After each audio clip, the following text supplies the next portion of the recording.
आपल्याला इयत्ता 9वी मध्ये मराठी विषयाला सुरुवात करायची. सुरुवातीला आपण पाठ क्रमांक 3 बेटा मी ऐकतो आहे या धड्यापासून सुरुवात करणार आहोत. धड्याचे लेखक आहेत वसंत पुरुषोत्तम काळे. यांनी या पाठाच्या माध्यमातून कलेवरती प्रेम करणाऱ्या वडिलांचं इकडे चित्रण केलेलं आहे. आपल्याकडून राहिलेली जी काही अधुरी कला आहे त्या कलेला त्यांनी पूर्णत्वाला नेण्यासाठी पूर्ण करण्यासाठी आपल्या मुलाच्या माध्यमाचा वापर केलेला आहे. मुलाला पण कलेची आवड निर्माण व्हावी आणि पुढे जाऊन आपल्या वडिलांची कला आपण पूर्णत्वाला न्यावी हे उद्दिष्ट त्या मुलाने नेहमी आपल्या जीवनात ठेवलेलं आहे. तर अतिशय सुंदर भावना प्रधान असा हा धडा आहे. भावनेला महत्व दिलेला हा धडा आहे. धड्यात काय सांगितलंय ते आपण बघूया. प्रस्तावनेला सुरुवात करते. महत्वाचं असं आहे की पाठ्यपुस्तकाचा जेव्हा आपण अभ्यास करणार आहोत त्यावेळेस नेहमी तुमच्या जवळ पाठ्यपुस्तक, एक कोरी वही आणि बरोबर एक पेन्सिल ही असली पाहिजे. कारण जे काही मी कठीण शब्द सांगणार आहे त्याचे अर्थ त्याच्या त्यावेळेस तुम्ही तिकडे लिहून घ्यावे एवढी अपेक्षा. चला आपण धड्याला सुरुवात करूया. धडा 3 बेटा मी ऐकतो आहे. पाठ क्रमांक पृष्ठ क्रमांक 6. प्रस्तावना वाचते मी, लक्ष द्यायचंय. संगीत कलेवर जीवापाड प्रेम करणारे वडील व अपघातामुळे संगीत सेवेपासून अंतरलेल्या म्हणजेच काय, दुरावलेल्या, लांब गेलेल्या वडिलांच्या सौख्यासाठी, सौख्य या शब्दाचा अर्थ आहे आनंद, धडपडणारा मुलगा यांचे भावस्पर्शी म्हणजे भावनेला स्पर्श करणारे, त्याला म्हटलेलं आहे भावस्पर्शी वर्णन प्रस्तुत पाठात लेखकांनी केलेले आहे. बघा, मी तुम्हाला आधीच म्हणाली हा धडा पूर्णपणे भावनेवर आधारित आहे, भावना स्पर्शी आहे. भावनेच्या माध्यमातून नात्यांचं महत्व इकडून स्पष्ट झालेलं आहे. बघा, धड्याला सुरुवात करूया. तिसरी घंटा घणघणली म्हणजे वाजली व बाहेरचा संमिश्र कोलाहल बंद पडला. अर्थ लिहून घ्यायचे. घणघणलीचा अर्थ आहे वाजली, संमिश्र म्हणजे मिश्रित, त्याला इंग्लिशमध्ये मिक्स बोलतात. संमिश्र म्हणजे मिक्स म्हणजेच काय, एकत्र झालेला. कोलाहल या शब्दाचा अर्थ आहे गोंगाट, आवाज. एक थिएटर आहे किंवा एक नाट्यगृह आहे ज्या नाट्यगृहामध्ये एखादा कार्यक्रम सुरू होण्याच्या आधीचा जो काही प्रसंग असतो त्या प्रसंगाचं इकडे आपल्याला वर्णन केलेलं आहे. एक कार्यक्रम सादर होणार आहे आणि तो सादर होण्याच्या आधी जे काही प्रेक्षक वर्ग बसलेले असतात त्या प्रेक्षक वर्गामध्ये नेहमी काय असतो, कार्यक्रम कधी चालू होईल, कोण दिसेल, कसे कलाकार दिसतील याबद्दल एक विचारसरणी चालू असते आणि म्हणूनच इकडे चर्चा चालू आहे आणि एक प्रकारचा आवाज चालू आहे. आणि तो आवाज कधी बंद पडतो, तिसरी घंटा जेव्हा घणघणली म्हणजेच काय, बंद झाली. कुठलाही नाटक किंवा कुठलाही एक लाईव्ह शो असतो तो चालू व्हायच्या आधी एकूण 3 घंटा होत असतात. किती? 3. 1, 2, 3. पहिल्या 2 घंटेमध्ये आपल्याला ते अलर्ट करत असतात की एक काही मिनिटांमध्ये कार्यक्रम सादर होईल आणि तिसरी घंटा आपल्याला काय सांगत असते, पूर्णपणे शांतता ठेवा, कलाकार स्टेजवर येत आहे. आणि त्याच्यामुळे बाहेरचा शांतता झालेली होती. उगीचच इकडून तिकडे वळणाऱ्या माना स्टेजच्या दिशेने स्थिर झाल्या. बघा, कारण आपण कुठल्या थिएटरमध्ये जातो, पिक्चर बघायला जातो, तर पिक्चर बघायला गेलं की आपल्याला कधी पिक्चर चालू होतो, माझ्या आजूबाजूला कोण बसलंय, किती लोक आली आहेत, किती थिएटर पूर्ण भरलेलं आहे याची क्युरिओसिटी आपल्याला असते, उत्सुकता असते आणि त्या उत्सुकतेमुळे आपली मान इकडून तिकडे होत असते. त्याप्रमाणे तिकडे चाललेलं होतं, लोकांच्या माना इकडून तिकडे वळत होत्या पण त्या काय झाल्या, स्थिर झाल्या. लक्ष त्यांचं पूर्णपणे असल्यामुळे त्या रंगमंचावरती स्थिर झालं. लोकांचे लक्ष आता आपल्याकडे आहे याची खात्री वाटताच मी गंभीर आवाजात बोलायला सुरुवात केली. आता या कार्यक्रमामध्ये सादर करते जे काही कलाकार आहेत आणि त्या कलाकारांना मार्गदर्शन करणारे त्यांचे शिक्षक आहेत. या शिक्षकांनी सगळ्यात पहिले कार्यक्रम सादर करायच्या आधी एक प्रस्तावना दिली होती. बरोबर आहे? ती प्रस्तावना काय आहे, ती बोलणारी विनंती काय आहे ती बघूया. सभ्य स्त्री पुरुष हो, माझ्या वादन विद्यालयाचा हा पहिलाच जाहीर कार्यक्रम आहे. आता या शाळेचे ते कोण आहेत? मुख्याध्यापक आहेत. शाळा कुठली? वादन विद्यालय, म्हणजे हे एक संगीत शाळा आहे.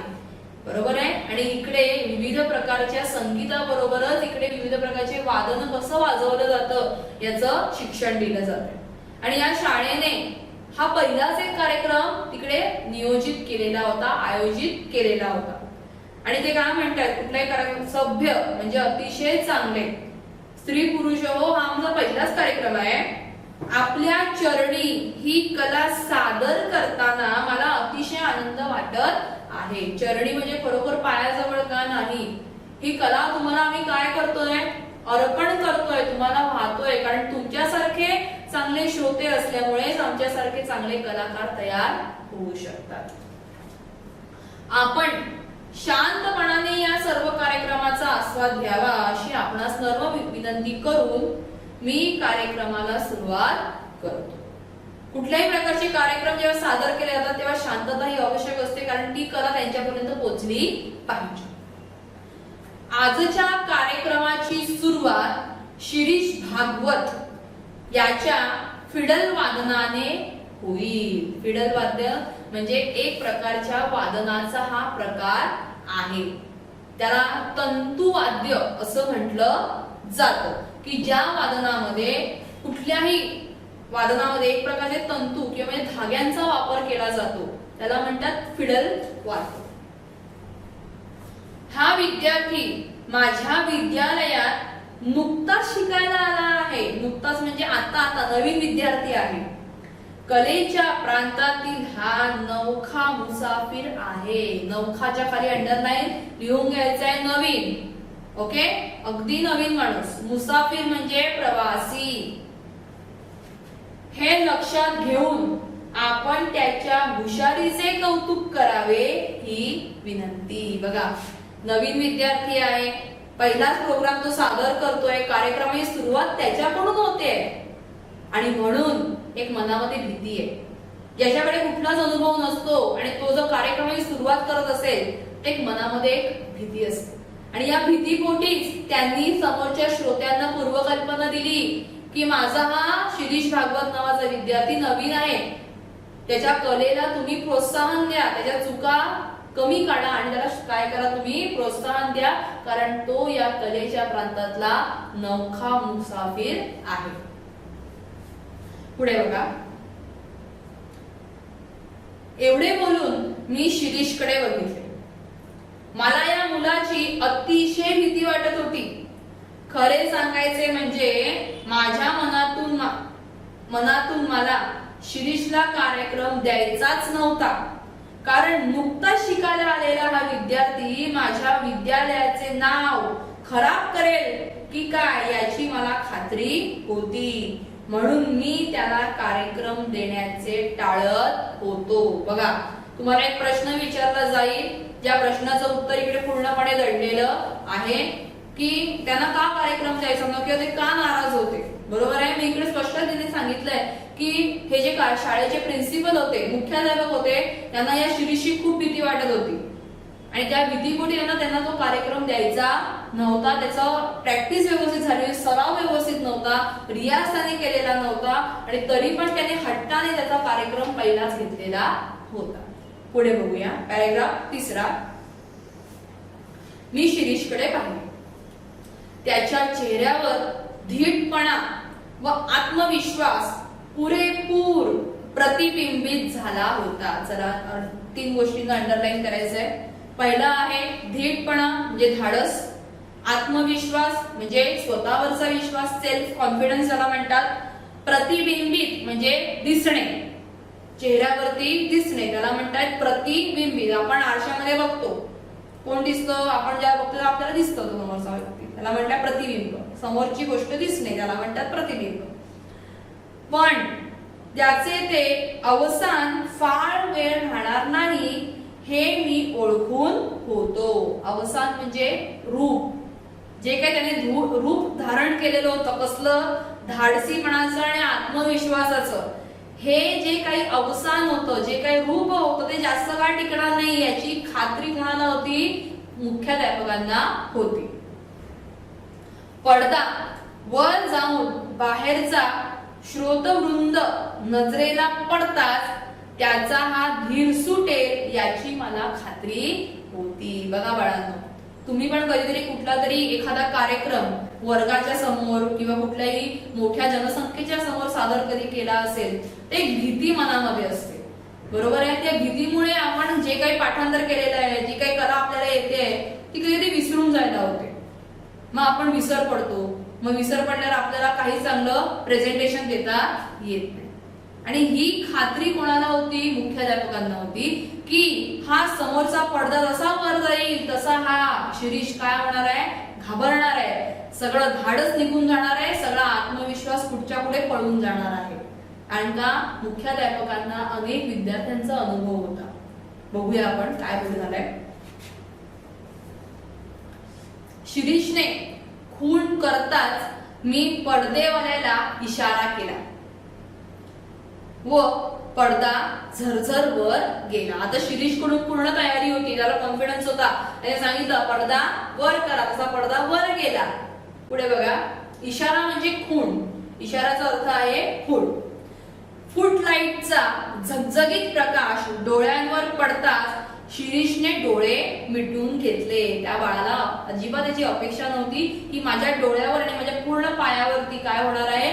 फुटलाईट पडणार आहे. फुटलाईट म्हणजे स्पॉटलाईट असतो बघा, ज्याप्रमाणे जर एखाद्या स्टेजवरती एखादीच व्यक्ती कुठला कार्यक्रम प्रेझेंट करत असेल, सादर करत असेल, तर तो व्यक्ती अंधारामध्ये दिसावा, तेवढाच भाग दिसावा म्हणून तो एक पर्टिक्युलर ठिकाणी तो भाग प्रकाशित केला जातो, त्याला म्हणतात फुटलाईट. तो प्रकाश डोळ्यावर पडला आणि ते डोळे बंद करून घेतले. त्या प्रकाशाची डोळ्यांना जराशी सवय झाल्यावर शिरीषला संबंध श्रोतवृंद दिसला आणि त्या क्षणी त्याच्या मनाची झालेली चलबिचल त्याच्या चेहऱ्यावर स्पष्ट दिसू लागली. बघा, एक शब्दाचा अर्थ मगाशी राहिला होता, तो आहे श्रोतवृंद. म्हणजेच काय? प्रेक्षक वर्ग. लिहून घ्यायचंय, श्रोतवृंदाचा अर्थ आहे प्रेक्षक वर्ग. फुटलाईट डोळ्यावर पडले म्हणून डोळे बंद केले, डोळ्याला त्याची सवय झाली प्रकाश, डोळे त्याने उघडले. डोळे उघडता क्षणी हजारोच्या संख्येने बसलेले प्रेक्षक वर्ग त्या डोळ्यावरती पडले. एवढी जनसंख्या त्याने लहानपणापासून कधी बघितलेलीच नव्हती. लहान बाळ होतं, ते मुलगा होता लहानसा, आणि एवढी जनसंख्या बघायची सवय नसल्यामुळे त्याच्या मनाची काय झाली? चलबिचल. अंडरलाईन करून घ्यायचंय, चलबिचलचा अर्थ आहे अस्वस्थ. एक प्रकारची भीतीदायक अस्वस्थता मनात निर्माण झाली की ती चलबिचल तयार होत असते. बघा,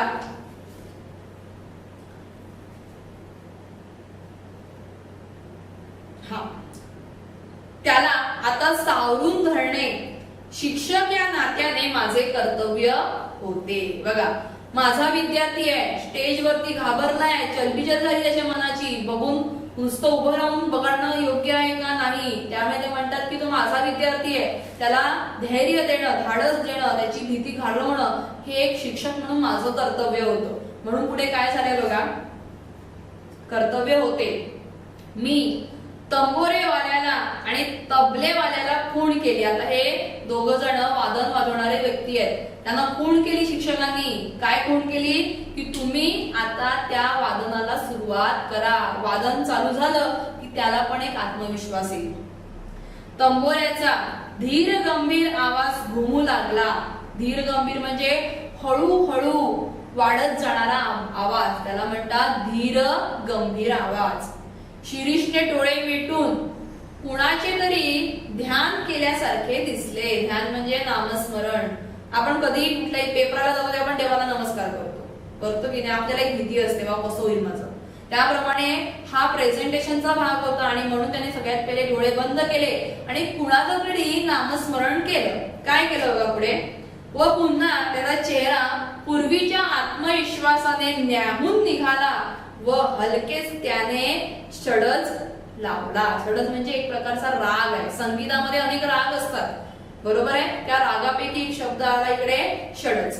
म्हणजे त्याने देवाचं किंवा कोणाचं तरी नामस्मरण केलं आणि त्याच्यामुळे त्याला एक आत्मविश्वास जो गेला होता तो परत आला आणि त्यामुळे त्याने परत आपल्या कार्यक्रमाला सुरुवात केली. बघा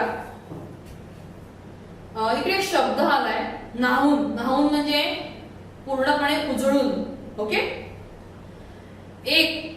10 ते 12 वर्षाच्या मुलाने शांतपणे वाजवायला सुरुवात केलेली पाहून लोक शांत बसले. बघा लहान मुलांकडून इतक्या प्रामाणिकपणे आणि सिन्सिरिटीने अशा प्रकारचं वादन जेव्हा वाजवलं जातं तेव्हा लोक अतिशय सिरियसली तो कार्यक्रम बघत असतात. मोठी माणसं वाजवत असतात, पण लहान मुलं जेव्हा या एवढ्या मोठ्या कलेचा अभ्यास करते आणि ते प्रेझेंटेशन देते तेव्हा लोकांना खरोखर त्याचं अप्रूप वाटत असतं. आणि म्हणून लोक गंभीर झाली होती की 10 ते 12 वर्षाचा मुलगा आज एवढ्या मोठ्या लोकांपुढे काय करतोय, त्याची कला सादर करतोय. धीमेपणाने शिरीषने भूप रागातील गत वाजवायला सुरुवात केली. बघा धीमेपणाने म्हणजे हळूवार, हळूहळू त्याने आपल्या वादनाला सुरुवात केली. तेच ते सूर, मात्रेचाही फरक नाही. आता इकडे मात्रेचा म्हणजे काय, अंशपणेमध्ये पण नाही, अतिशय म्हणतात ना आपण अल्प प्रमाणात जरासाही बदल त्याच्या त्या सुरामध्ये झालेला नव्हता. तो शांतपणे वाजवू लागला आणि आजपर्यंत बसला नव्हता एवढा धक्का मला बसला. बघा शिक्षकांना ज्या विद्यार्थ्यावरती विश्वास नव्हता किंवा त्यांना भीती होती की हा प्रेझेंटेशन आपलं कार्यक्रम चांगला सादर करतोय की नाही, पण त्या मुलाने शिक्षकांना धक्का दिला. कसला आनंदाचा की माझ्या या नरख्या मुलाने आज कार्यक्रम खूपच चांगल्या प्रकारे सादर केला आहे. कानावर विश्वास बसेना, नजरेवरही बसेना. शिक्षकांना खरंच वाटत नाहीये हाच का तो शिरीष जो नवीन आहे, नवखा मुसाफिर आहे, तोच कार्यक्रम सादर करतोय. पंचेंद्रिये दगा तर देत नाहीत ना. पंचेंद्रिये म्हणजे 5 इंद्रिये. पंच 5, द्रिये म्हणजे इंद्रिये. 5 इंद्रियांचा समूह पंचेंद्रिय. पंचेंद्रिय कुठली आहेत आपली, कान, नाक, जीभ, त्वचा, बरोबर आहे. आणि कान, नाक, डोळे, त्वचा आणि जीभ या 5 इंद्रियांना आपण म्हणतो पंचेंद्रिय. मग या 5 इंद्रिय मला दगा म्हणजेच काय, विश्वासघात, फसवणं, ते तर मला दगा देत नाहीयेत ना का, आज का तू माझा शिरीष, अशी शंका मनाला चाटून गेली. चाटून गेली म्हणजे काय, वाटून जाणे किंवा वाटणे, आभास होणे. माझ्या जागी तुम्ही असता किंवा आणखीन कोणीही असता तरी त्याच्या मनातही तशी शंका आली असती. कारण त्यांना माहिती होतं की हा नवीन आहे, अनुभव कमी आहे, हा कसा काय करेल. आणि ते म्हणतात की जर माझ्या जागी तुम्ही असतात तरी पण तुम्हाला असं वाटलं असतं. तुम्हीच सांगा. सुमारे 6 महिन्यांपूर्वी शिरीष माझ्या विद्यालयात आला. धीटपणे त्याने विचारले, आपणच का की जनार्दन. मी सुहास्य मुद्रेने, सुहास्य अंडरलाईन करून घ्यायचंय, सुहास्य म्हणजे चांगल्या प्रकारे हसणे, चांगले हास्य. मुद्रेने, मुद्रा म्हणजे चेहरा. होय म्हणताच तो म्हणाला, माझे नाव शिरीष भागवत, घरी श्रीस म्हणतात. मला गाण्याची फार आवड आहे. 10 ते 12 वर्षाचा मुलगा स्वतःची ओळख इतक्या धाडसी प्रवृत्तीने आणि आत्मविश्वासाने एवढ्या मोठ्या शिक्षकापुढे करतोय म्हणजे ह्या मुलामध्ये नक्कीच काहीतरी वेगळे गुण होते किंवा वेगळ्या काहीतरी त्याच्या मनात भावना होत्या. तुला गाण्याची आवड आहे तर, हे कोण म्हणाले, पी जनार्दन म्हणजे आपले प्रिन्सिपल.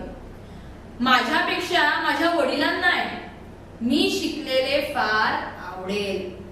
त्याच्या चमत्कारिक उत्तराने मला नवल वाटू लागले व थोडासा रागही येऊ लागला.